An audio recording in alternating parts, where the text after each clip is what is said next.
Ketua Parlemen Iran Muhammad Ghalibaf mengolok-olok tindakan blokade Amerika Serikat di Selat Hormuz.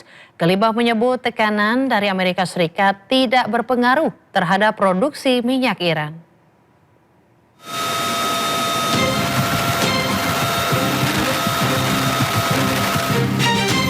Ketua Parlemen Iran Muhammad Ghalibaf mengejek blokade Amerika Serikat di Selat Hormuz. Ia mengatakan produksi minyak Iran tidak terpengaruh oleh tindakan Amerika dan harga minyak justru meningkat. Melalui akun resmi media sosial X, Ghalibaf menyebut bahwa setelah 3 hari tidak ada sumur minyak yang meledak. Bahkan ia merasa yakin hingga 30 hari ke depan tidak akan terjadi ledakan. Ia juga mengolok-olok Menteri Keuangan Amerika Serikat Scott Bessent karena memberikan saran buruk terkait aksi blokade terhadap pelabuhan-pelabuhan Iran.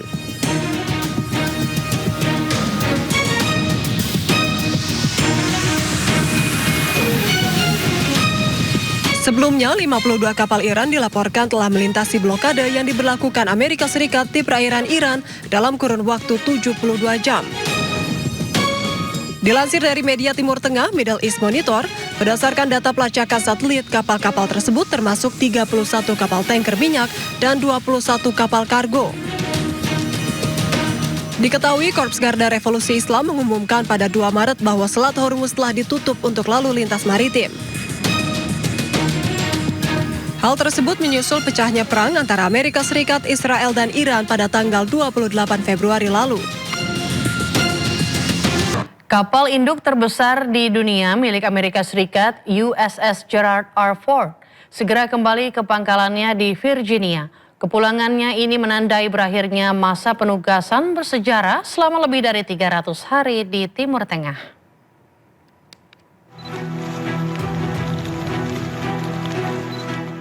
Kepergian kapal induk terbesar di dunia, USS Gerald Ford, akan meninggalkan 2 kapal induk Amerika, USS George W.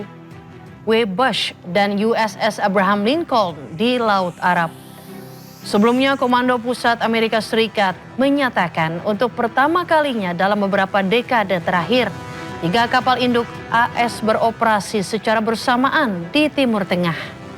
3 kapal induk menampung lebih dari 200 pesawat dan 15.000 pelaut dan marinir. Kapal USS Gerald R. Ford menjalani perbaikan setelah mengalami kerusakan akibat kebakaran di ruang cuci yang melukai beberapa pelaut karena menghirup asap.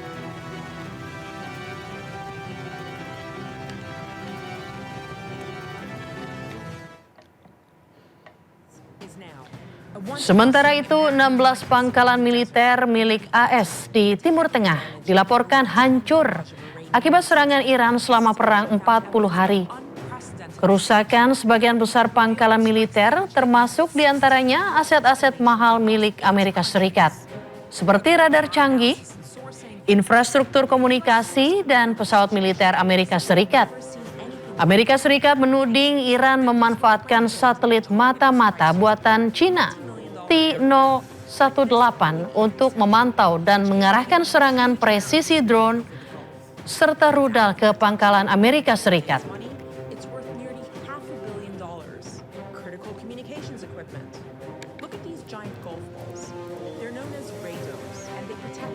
Maskapai penerbangan Amerika Serikat Spirit Airlines menghentikan seluruh operasinya secara mendadak, menyusul lonjakan harga bahan bakar akibat konflik Timur Tengah. Hal ini membuat ribuan penumpang terlantar tanpa penerbangan pengganti maupun bantuan.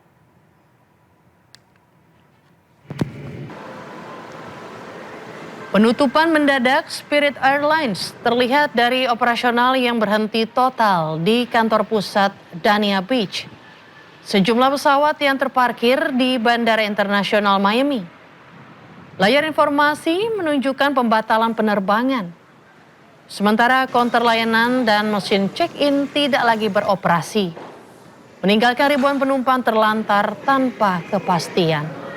Perusahaan menyebut lonjakan tajam harga bahan bakar akibat konflik Timur Tengah dan gangguan di Selat Hormuz sebagai penyebab utama tekanan finansial.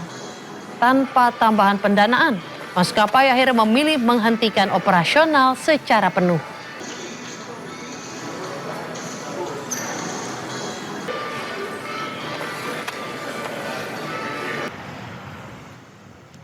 Presiden Amerika Serikat Donald Trump mengklaim Amerika Serikat telah menghancurkan Iran habis-habisan. Trump menyebut Iran hancur karena harga minyak akan turun drastis usai perang berakhir. People in this room understand that as soon as it's over, it's going to drop like a rock. I think it goes below where it was because there's so much oil. It's not like it would be a problem if there wasn't a lot. There's so much oil out there. But core inflation has dropped. Grocery prices are down. Used car prices are down. Rent is down. The only thing that is up is the gasoline, and that's coming down. But, with all of this, and I say it again, we had to do this little excursion. Because if we didn't, if they had a nuclear weapon, this world would be, it would be a horror. It would be a world that would live in fear.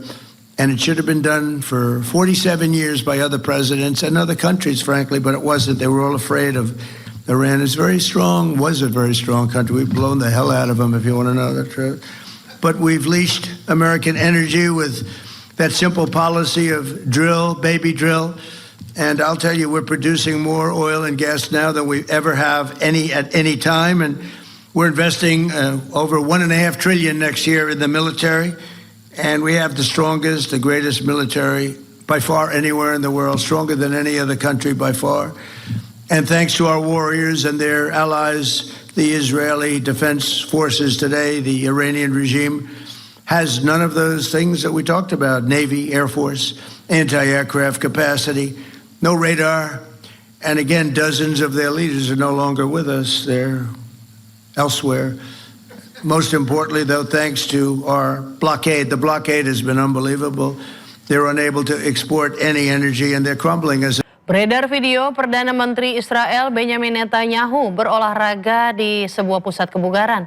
Sebelumnya Netanyahu didiagnosa mengalami kanker prostat. Perdana Menteri Israel Benjamin Netanyahu membagikan kegiatan berlatih di pusat kebugaran di akun media sosialnya. Netanyahu melakukan gerakan pull down dan mengangkat beban. Dalam video Netanyahu tampak bugar. Netanyahu kemudian menyempatkan diri makan 2 butir telur rebus dan segelas air putih. Padahal Netanyahu didiagnosa kanker prostat. Netanyahu sempat bercanda menyinggung video AI soal dirinya yang viral dirilis di tengah konflik Israel dan Lebanon. Sebelumnya Netanyahu mengungkapkan dirinya mengidap kanker prostat stadium awal. Dirinya kemudian mengklaim telah jalani operasi untuk mengangkat kanker tersebut. Pengumuman kanker prostat ditunda 2 bulan karena khawatir munculnya propaganda palsu terhadap Israel.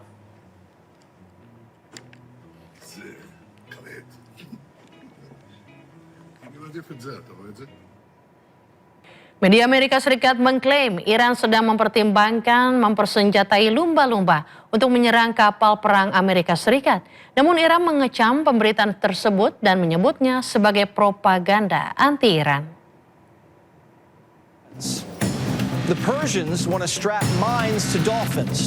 Warga Iran mengecam pemberitaan dari media Amerika Serikat Fox News yang mengklaim bahwa Iran sedang mempertimbangkan untuk menggunakan lumba-lumba untuk menyerang pasukan Amerika Serikat.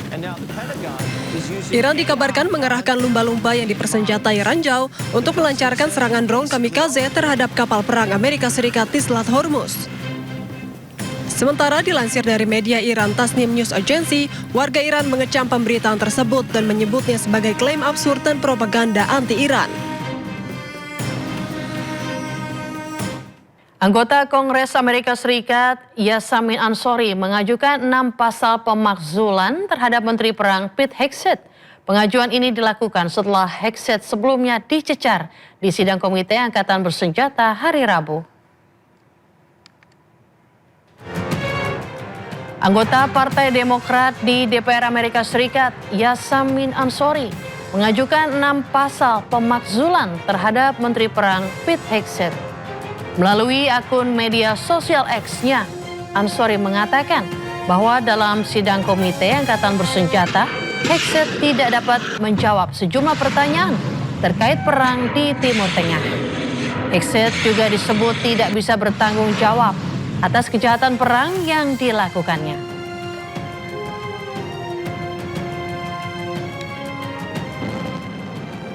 testified this week before the House Armed Services Committee. If you haven't watched it, I would definitely check it out. He could not answer basic questions about how much this war has cost American taxpayers. He could not answer or take accountability for the war crimes that he has committed. And he could not answer questions about what sort of plan there is moving forward, what the strategy is, and what the end game is. There's a reason I've introduced articles of impeachment against Secretary Hegseth. There are 6 articles, and I urge